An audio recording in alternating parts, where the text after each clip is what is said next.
ధృతరాష్ట్ర ఉవాచ ధర్మక్షేత్రే కురుక్షేత్రే సమవేతాయుయుత్సవః మామకాం పాండవైశ్చవ కిమకుర్వత సంజయ. అనువాదము.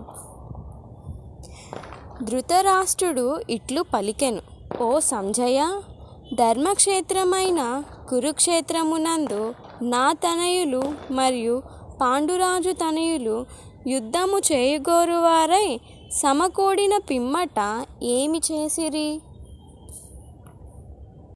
శ్రీమద్ భగవద్గీత విస్తారముగా పఠింపబడు ఆస్తిక విజ్ఞాన శాస్త్రం. అది గీతామహత్యమునందు సంగ్రహింపబడినది. భగవద్గీతను కృష్ణ భక్తుని సహకారమున పరిశీలనాత్మకంగా పఠించి ఎటువంటి స్వంత వ్యాఖ్యానములు లేకుండా అవగాహన చేసుకొనుటకు యత్నించవలెనని దాని యందు తెలుపబడినది.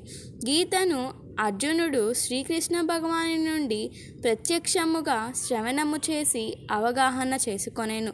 ఈ విధముగా స్పష్టమైన అవగాహన కలుగగలదనుటకు భగవద్గీతయందే నిదర్శనము లభించుచున్నది. మనుజుడు ఆ గురు శిష్య పరంపరలో స్వకల్పిత వ్యాఖ్యానములు లేకుండా భగవద్గీతను అవగతము చేసుకొనగలిగినంతటి భాగ్యవంతుడైనచో సమస్త వేద జ్ఞానమును ప్రపంచమందరి ఇతర శాస్త్రములను అతిశయించగలడు. ఇతర శాస్త్రములందు గల విషయమునేగాక అన్యత్ర గోచరించని విషయములను కూడా పాఠకుడు భగవద్గీత యందు గాంచగలడు. అది ఏ గీత యొక్క విశిష్టమైన ప్రామాణికత. పూర్ణ పురుషోత్తముడైన శ్రీకృష్ణ భగవానుని ద్వారా ప్రత్యక్షముగా పలకబడినందున ఈ భగవద్గీత సంపూర్ణ ఆధ్యాత్మిక విజ్ఞాన శాస్త్రమై విరాజిల్లుచున్నది. మహాభారతమునందు వర్ణింపబడిన ధృతరాష్ట్ర సంజయుల సంవాద విషయములు ఈ ఉత్కృష్ట తత్వశాస్త్రమునకు మూల సిద్ధాంతములై ఉన్నవి. అనాది అయిన వేదకాలము నుండి తీర్థస్థలముగా ప్రసిద్ధి నొందిన కురుక్షేత్రమునందు ఈ తత్వశాస్త్రము ఉద్భవించినట్లుగా తెలియవచ్చుచున్నది. ఈ భూమిపై శ్రీకృష్ణ భగవానుడు స్వయముగా ప్రత్యక్షమై ఉన్నప్పుడు మానవాళి నిర్దేశానార్థము దీనిని పలికి ఉండెను. కురుక్షేత్ర రణరంగమున శ్రీకృష్ణ భగవానుడు అర్జునుని పక్షమున నిలిచి ఉండుటచే ధర్మక్షేత్రము పదము ప్రాధాన్యతను సంతరించుకున్నది. కౌరవుల తండ్రి అయిన ధృతరాష్ట్రుడు తన తనయుల విజయావకాశమును గూర్చి గొప్ప సందేహగ్రస్తుడై యుండెను. కనుకనే తన సందేహమున అతడు వారు ఏమి చేసిరి అని కార్యదర్శి అయిన సంజయుణ్ణి ప్రశ్నించెను. తన పుత్రులు మరియు పాండురాజు తనయులు యుద్ధము చేయవలెనని నిశ్చయముతో కురుక్షేత్రమున సమకూడిరని అతనికి తెలిసియు ఆ విధముగా విచారణ కావించటలో ఒక ప్రాముఖ్యము కలదు. జ్ఞాతులైన సోదరుల నడుమ అతడు రాజీని వాంఛింపలేదు. ఆదియుగాక రణరంగమున తన పుత్రుల విధి ఏ రీతి కలదో అతడు తెలుసుకొనగోరెను.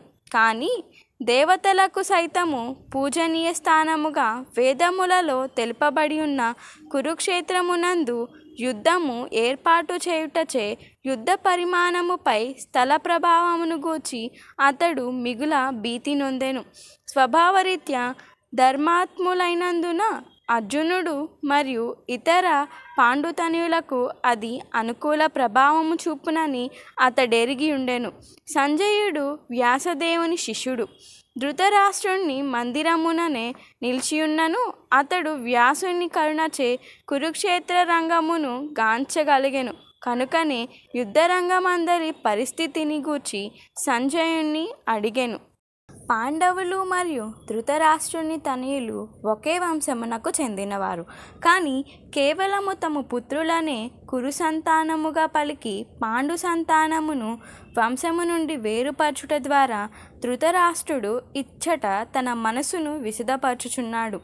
సోదరుని తనయులైన పాండవుల ఎడ ధృతరాష్ట్రునికి గల సంబంధము దీని ద్వారా ఎవరైనాను అవగతము చేసుకొనవచ్చును.